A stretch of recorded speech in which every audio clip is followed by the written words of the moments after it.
हम 5 लाख लोग चुनाव आयोग के कार्यालय पर मोर्चा लेकर जाने वाले हैं कि ये 5 लाख लोग चुनाव आयोग के मुख्य चुनाव आयोग के मुख्यालय पर लेकर जाने वाले हैं। कौन सी गुप्त बात है? अगर ये नहीं मानते हैं तो हमारे राष्ट्रीय अध्यक्ष वामन मेश्राम भारत बंद करने वाले हैं, ईवीएम का खिलाफ भारत बंद करने वाले। येस धम्मो सनातनो। साथियों, ईवीएम भंडाफोड़ के द्वारा हम क्या संदेश देना चाहते हैं, वो संदेश मैं यहाँ पर देता हूँ। क्या संदेश देना चाहते हैं? हमने ईवीएम भंडाफोड़ परिवर्तन यात्रा कन्याकुमारी से जम्मू कश्मीर की ओर हम लेकर आ रहे हैं। हम 5 लाख लोग चुनाव आयोग के कार्यालय पर मोर्चा लेकर जाने वाले हैं।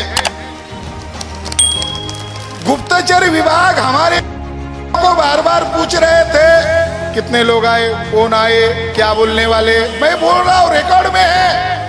आप ये जानकारी यूपी गवर्नमेंट को, केंद्र सरकार को दो कि ये 5 लाख लोग चुनाव आयोग के, मुख्य चुनाव आयोग के मुख्यालय पर लेकर जाने वाले। कौन सी गुप्त बात है ये तो ओपन बात है। अगर ये नहीं मानते हैं तो हमारे राष्ट्रीय अध्यक्ष वामन मेश्राम भारत बंद करने वाले, ईवीएम का खिलाफ भारत बंद करने वाले।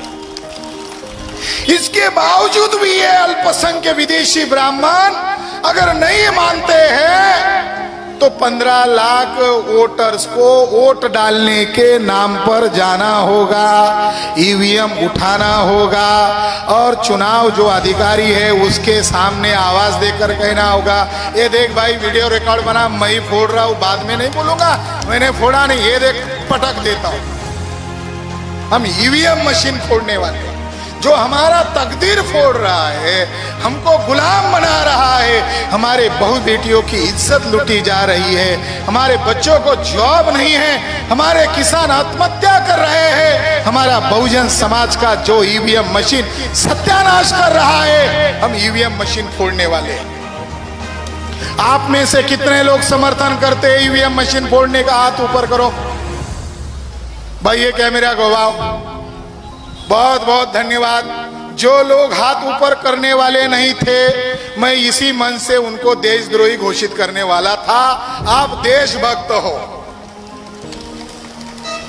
आप देशभक्त हो।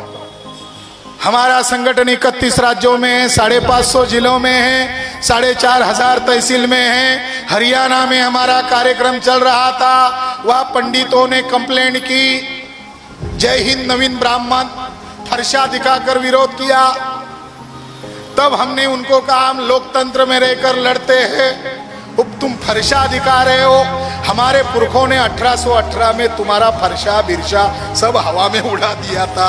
हम नहीं चाहते दोबारा दूसरा भीमा कोरेगा हो, क्योंकि हमारा यकीन संविधान पर है, हमारा यकीन दूसरे युद्ध पर नहीं है। हम लोकतंत्र के दायरे में लेकर तुम्हारा विरोध करेंगे। तुमको अगर हमारी बात बुरी लगती तुम भी हमारा विरोध करो। क्यों? हमारे बाप ने हमको भी अधिकार दिया, बाबा साहब ने पंडितों को भी अधिकार दिया। अगर उनको हमारी बात का बुरा लगता है, वो भी कॉन्स्टिट्यूशनल वे में हमारी बातों का खंडन करे। कहा कौन सी बुरी बात है? नहीं माने हमने दिल्ली में कॉन्फ्रेंस लिया, कार्यक्रम किया और वहीं पर डिक्लेयर किया ये हमारे कार्यक्रम पर पाबंदी नहीं है, ये भारत के संविधान ने दिए हुए आजादी आर्टिकल 19 पर पाबंदी है। आर्टिकल 19 पर पाबंदी यानी भारत के संविधान पर पाबंदी। भारत के संविधान ने संगठन बनाने का, संगठन का संचालन करने का, शांतिपूर्ण ढंग से कार्यक्रम करने का अधिकार संविधान ने दिया। अब इसको ही डिनाय करते हो तो फिर हम हमारा मोर्चा दिल्ली की तरफ नहीं, नागपुर की तरफ लेके आएंगे, ऐसा ऐलान किया। फिर यह बामसेव का अधिवेशन हुआ कानपुर में, तो एक कानपुर में अचानक एक पंडित ऊख पड़ा और उसकी तंजीम का, उसके संगठन का नाम था मैं हूं दुर्गेश मणि त्रिपाठी। बहुत अच्छे ब्राह्मण थे वो। मैं हूं ब्राह्मण महासभा। ऐसे भले ब्राह्मण सभी तरफ फैलने चाहिए, हमारा विरोध होना चाहिए। डेमोक्रेसी में अपोजिशन चाहिए भाई। ऐसे भले ब्राह्मण को मैं धन्यवाद धन्यवाद देना चाहता हूं, उसने विरोध किया। उसकी कंप्लेंट को आधार बनाकर पुलिस वाले ने छावनी में तब्दील किया, हमारे अधिवेशन को 144 धारा लगाई। फिर हमको मैसेज मिला कि अरे हरियाणा में रोका, कानपुर में रोका, अब इनका प्लान सत्ता का नाजायज इस्तेमाल कर रहे हैं नाजायज लोग। तो हमने तारीख डिक्लेयर की 6 अक्टूबर 2022, चलो नागपुर। 1 लाख लोगों को केवल बुलाया। भारत सरकार ने 183 रेलवे बंद की, उत्तर भारत से नागपुर की तरफ जाने वाली रेलवे बंद की। इसके बावजूद 4.5 लाख लोग नागपुर में दाखिल हुए और आरएसएस के मुख्यालय पर मोर्चा लेकर गए।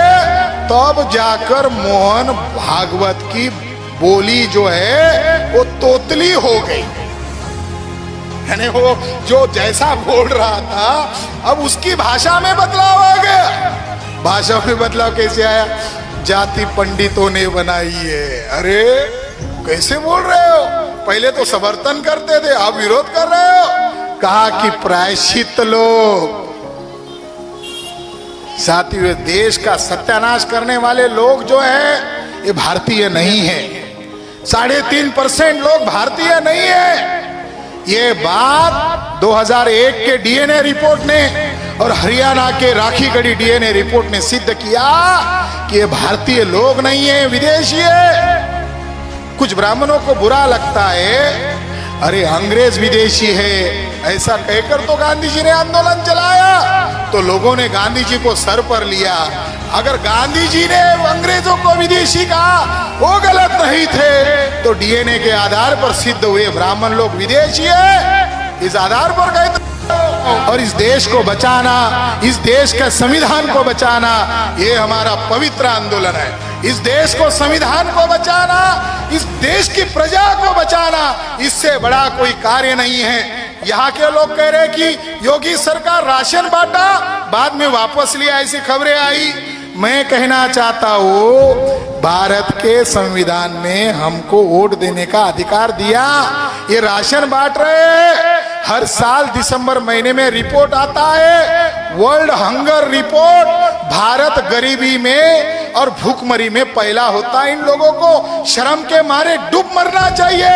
ये राशन के नाम पर नाटक कर रहे हैं। छेदी खोटे यहाँ पर जो कार्य कर रहे हैं, छेदी खोटे बाबा साहब का सच्चा बच्चा है जो इस मिशन के लिए जी जान से काम कर रहा है। आप लोग इनको साथ सहयोग दो। मैं सभी लोगों को यही मैसेज देकर मेरी बात को खत्म करता हूँ। मेरे पीछे नारा लगाओ, बोल 85, बोल 85। धन्यवाद।